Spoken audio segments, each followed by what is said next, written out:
Time now on Sky Sports Radio for Going Greyhounds. For your daily update of the latest news and tips. It is 11 to 11, even money time. Mick Cowley joining me now from Greyhound Racing New South Wales. Morning, Mick. Morning, Cozzy. I like that even money time, mate. There you go. See, that's a desperate punter in me coming out. Mate, are there any other type of punter? No, exactly. Now, you got a great guest today. Two of the leading greyhounds in New South Wales in his kennel. Mate, we do indeed. It's Jason Magri's joining us this morning. But before we get to Jace, let's just have a listen back to January this year, Cozzy, in the Group 1 Paws of Thunder final.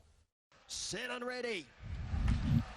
Racing, Feral Frankie, dwelt beginning brilliantly. Kaishen charges over, led by 1.5. King Kratos followed him over and has kept right on him, working into the back. Then Oakvale Beauty, followed by Feral Frankie, Western Envoy, Connie's Boy, Bucks Future, can see them all. Top corner, Kaishen led, King Kratos moving up powerfully on the outside. Oakvale Beauty, Feral Frankie's charging. King Kratos ran to the lead. King Kratos won the Paws of Thunder. King Kratos is too good. Feral Frankie charged home to grab second position ahead of Kaishen.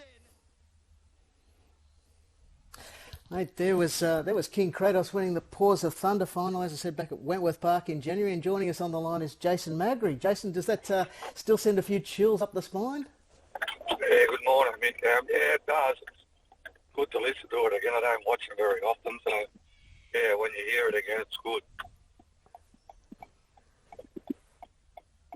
Mate, I guess that win and that dog will always be special to you, being the first Group 1 in your training career.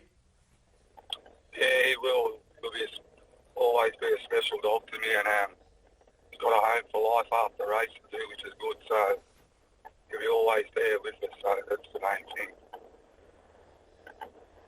Mate, just to refresh the listeners' memories, he had about 5 months off before January and that prep for the Paws of Thunder. What was the story during that 5-month layoff? We were getting ready for the $1 million chase last year, and we took him to Maitland and he tore his hip support with about 1.5 inches long in the hip. Then it just took 3 months to get him back, 3 or 4 months. Rehabilitation, and then you put him back into work and bring him back slowly. It was a fair while before we got him back racing, so I didn't think he would come back from it, how bad it was, but the dog proved me wrong. Mate, since he's been back, he's got very consistent form. He's had the 7 runs for 4 wins and 3 placings, and after the Richmond Derby, which he was placed in, he had a couple of weeks off, or 3 weeks off, before he returned last start at Bulli. Were you happy with that run behind Tennessee Tiger? Yeah, I was. It's just going through the Richmond series, he had a few little nigglies, and then we sort of got him right, and we raced him at Bulli, and he went all right. And I reckon I've got him back to where he was start the year now. He gave him 2 trials since Bulli, and then he's got real good both trials, so I think we've got him back to his best. Mate, as we mentioned off the top, you have another very handy dog, 2 of the leading dogs in New South Wales.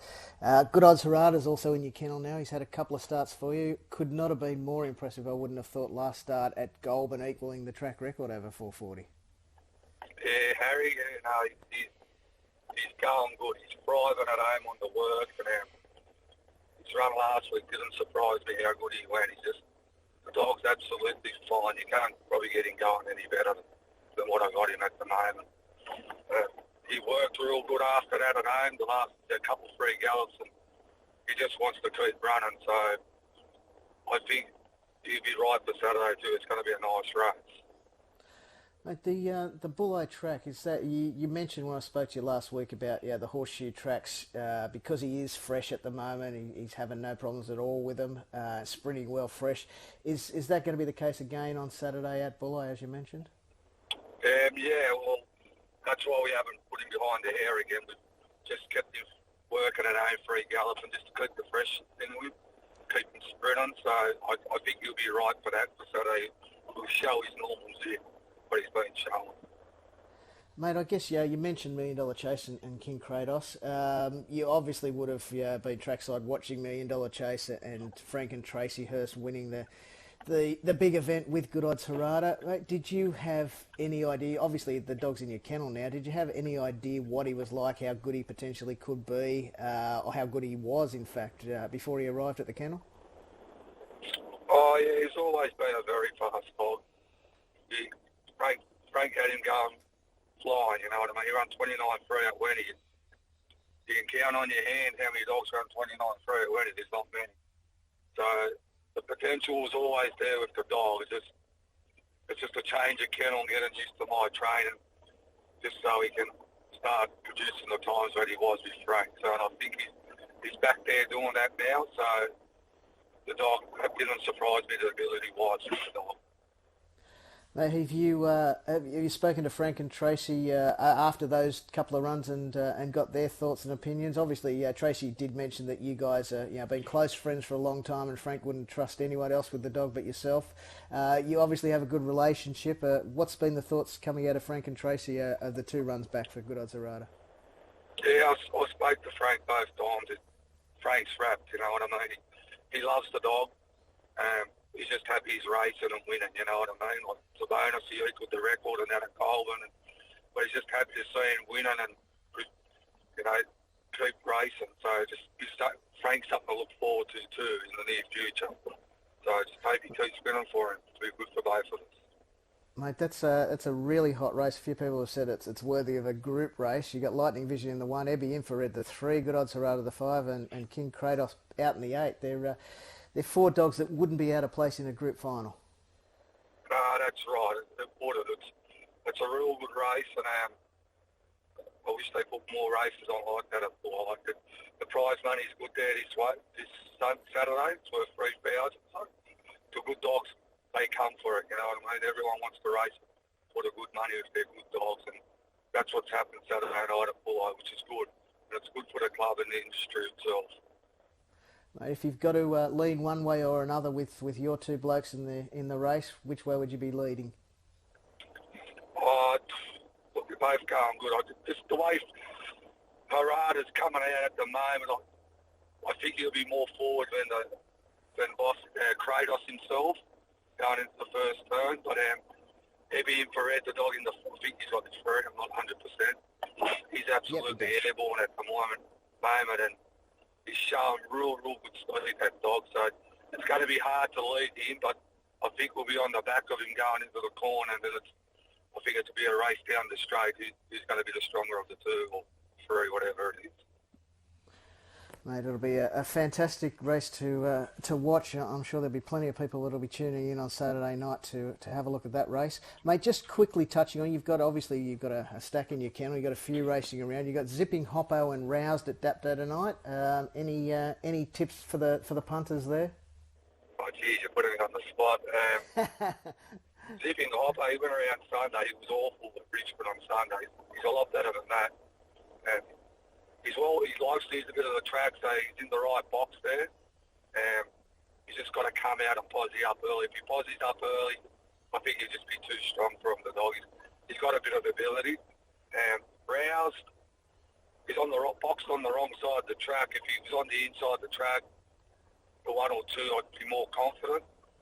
But it's still a show from out there if he can come out running. That's a pretty handy race too there tonight. That's I think. Mate, 2 other quick ones. Harada's brother, Good Odds Buddy at Goulburn tomorrow, and what a debacle at Richmond as well. Good Odds Buddy, trialling the house down, he just hasn't produced it in the race. He's starting to get his confidence back pretty good. I'll give him a good chance tomorrow. He's got a bit more distance up in the race, 440, probably going to suit him a lot better than the 400. So if he can come out and get on the pace, I think he'll go real close to winning. And what a debacle. The dog, for me, has gone into another level, but he's been trialling, and that's the step up from the 5th grades or 4th grades where it was into the free-for-all. I think he'll handle it, and I really give him a good show tomorrow, the way he's going, the dog. He keeps improving with every run, that dog. He's starting to get the will to win, and that's what you want for young dogs. So I think they'll both go good, those dogs, tomorrow. Mate, the punters appreciate your thoughts, buddy. Best of luck with all those dogs, and particularly that free-for-all on Saturday night at Bulli. It'll be an absolute beauty. Mate, hopefully both dogs get around safely, and maybe they run 1-2 for you. Oh, thanks a lot, Mick. Much appreciated. Thanks, Jason. Cosy, there was Jason Magri, one of our leading trainers, who's got a couple of very good hopes in that Bulli race. And as he mentioned, he's hopefully given some punters a bit of a lead into some of his other chances over the next couple of days as well. All right, terrific. Now, any other news in the greyhound industry at the moment? Mate, a little bit of news floating around.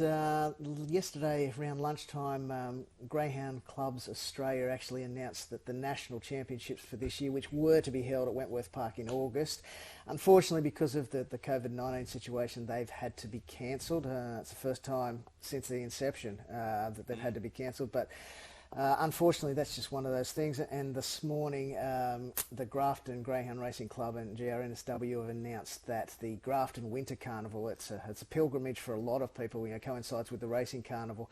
Unfortunately, it's had to be cancelled again this year as well because of that situation of people travelling. As I said, it's a pilgrimage. A lot of people camp there. It's a great week, but unfortunately, it's just the way things are in the current situation, Cosy. Yep.